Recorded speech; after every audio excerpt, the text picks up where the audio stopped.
عراق میں دیکھا یہ حال، عراق کا حال یہ ہے، مسلمان ملک ہونے کے باوجود نظام جب مصطفیٰ صلی اللہ علیہ وسلم کا انہوں نے چھوڑ دیا ہو تو پھر یہ ڈس بیلنس ہونا لازمی ہے، یہ بیلنس کا ختم ہونا لازمی ہے۔ وہاں حال یہ ہے، کبھی ہماری زیارتوں کی بس جاتی ہے، ایک جگہ اگر بس کو رکایا 100-200 بچے دروازہ کھلنے سے پہلے کھڑے رہتے ہیں، ایسے کہ چمٹ جائیں، رونے لگے ایک ایک پائی کے لیے، کپڑے چمٹ کر کے، خوبصورت حسین بچے، ایسا لگتا ہے کہ بڑے بڑے گھروں کے بچے ہوں گے، لیکن وہ پورے سڑکوں پر انہیں لا کر چھوڑ دیا گیا ہے۔ ایک دو کی تعداد نہیں، سرکار غوث العظم دستگیر رضی اللہ تعالیٰ عنہ کے عرس مبارک میں جب حاضر ہوتے ہیں، ہزاروں کی تعداد میں بچے زائرین کو نوچ لیتے ہیں۔ کبھی کبھار تو ایسا ہوتا ہے کہ خیرات دینے بھی جائیں تو کپڑے بھی ہمارے پھٹ جائیں، اتنا وہ الجھ جاتے ہیں۔ اور کچھ غیرت مند گھر ایسے ہیں جو ٹینٹ میں رہ رہے ہیں، ریفیوجی کیمپ جو لگے ہیں، ہمارا وہاں پر بھی جانا ہوا، کچھ بکرے یا گوشت تقسیم کرنے کے لیے، ایک ٹکڑا گوشت کا لے کر وہ بھاگے جا رہے ہیں گھر میں، ایسا لگ رہا ہے کہ برسوں سے انہیں آج گوشت ملا ہے۔ چھوٹے بچے گوشت اٹھا کر بھاگ رہے اور اپنی اماں کو پکار رہے ہیں، یہ ہم نے آنکھوں سے دیکھا ہے۔ ایک طبقہ وہ ہے جن کو کھانے پینے کی سہولت نہیں اور صرف چھپرا ڈال کر وہ روڈوں پر ہے جنگ کے بعد، اور کئی مسجدیں تو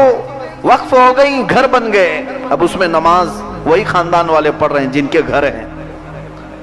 کیونکہ گھر سب توڑ دیے گئے، تباہ کر دیے گئے، تو مسجدوں میں کوئی ایک مسجد ہے جس میں 50 خاندان رہ رہے ہیں، گھر بنا لیا گیا،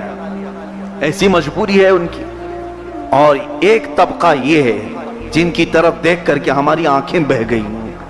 اور ایک طبقہ ہم نے یہ بھی دیکھا، بغداد کے دریائے دجلہ کے کنارے ایک روڈ ہے جو عیاشی میں مشہور ہے،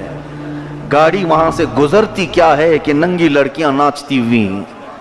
رات بھر ان پر پیسے اڑانے والے لوگ آس پاس بیٹھے ہیں، پورے راستے بھر، پورے روڈ بھر اگر سب سے زیادہ کوئی دکان نظر آتی ہے تو شراب کی دکان، شراب کی دکانیں رات بھر کھلی رہتی ہیں، شراب دھڑلے سے بکتی ہے، اور نوٹ جو حسیناؤں پر اڑاتے رہتے ہیں، اس میں کی ایک نوٹ اس غریب کا دن بھر کا کھانا، بلکہ میں سمجھتا ہوں ہفتے بھر کا کھانا، ایسے نوٹوں کی گڈیاں اڑائی جاتی ہیں۔ یہ کھلے منظر روڈوں پر، سڑکوں پر، رات بھر حقہ نوشی،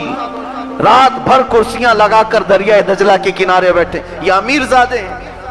اور ان کے پاس گاڑیاں ایسی کہ ہم نے یہاں انڈیا میں وہ گاڑیاں نہیں دیکھی، ان کے شوق ایسے کہ وہ امریکہ سے، جرمن سے بک کر کے گاڑیاں منگوائے، کروڑوں اس میں خرچ کرتے ہیں۔ ایک طبقہ وہ ہے، کبھی کبھار ہم ان غریبوں کو دیکھ کر یہ سمجھتے ہیں کہ عراق بہت غریب ہے، نہیں، بہت بڑے پیسے والے بھی وہاں ہیں۔ تو یہ جو دو طبقے ہیں، یا تو بہت اعلیٰ یا بہت ہی نیچے، یہ جو بیلنس ختم ہوتا ہے اس جگہ پر جہاں زکوٰۃ کا نظام ختم ہوتا ہے، زکوٰۃ نہیں نکالی جاتی ہے، اس قوم پر اللہ کا عذاب آتا ہے، اللہ تبارک و تعالیٰ کے عذاب میں وہ پھانس دی جاتی ہے۔ میرے عزیزو، وہاں کا نظام اسی لیے اس طرح سے بنا ہے۔ آؤ مدینہ طیبہ میں، اللہ اللہ، میرے آقا صلی اللہ علیہ وسلم کا زمانہ ایسا ہے، ایک صحابی نماز کے لیے آتے تھے، سلام پھیرتے ہی فجر کی نماز سے جلدی بھاگ جاتے، صحابہ نے ان کی شکایت کی تو حضور صلی اللہ علیہ وسلم نے انہیں روکا، پوچھو اس سے کیوں جاتے ہو؟ یہ 2-3 طرح کے واقعات ہیں، اس میں سے ایک میں عرض کر رہا ہوں۔ اس صحابی سے پوچھا اتنی جلدی کیوں جاتے ہو؟ فرماتے ہیں، عرض کرتے ہیں، یا رسول اللہ صلی اللہ علیہ وسلم، میں اور میری بیوی گھر میں رہتے ہیں، کل ملا کر 3 کپڑے ہمارے پاس ہیں، اگر میں پورا پہن لوں تو میری عورت کا سطر نکل جاتا ہے، اور اگر میری عورت پہن لے تو میرا سطر نہیں چھپ پاتا، اسی لیے میں جلدی نماز پڑھتا ہوں اور ایک کپڑا اتار کر میری بیوی کو دیتا ہوں تاکہ وہ نماز ادا کر سکے۔ یہ مدینہ طیبہ کے حالات ہیں، اور ایک کھجور کی گھٹلی چوس کر وہ پورا دن گزارتے تھے، لیکن کتنا عرصہ گزرا تھا، حضور کے وصال کے بعد حضرت ابوبکر صدیق کا زمانہ آیا، 2.5 سال حضرت ابوبکر صدیق رہے،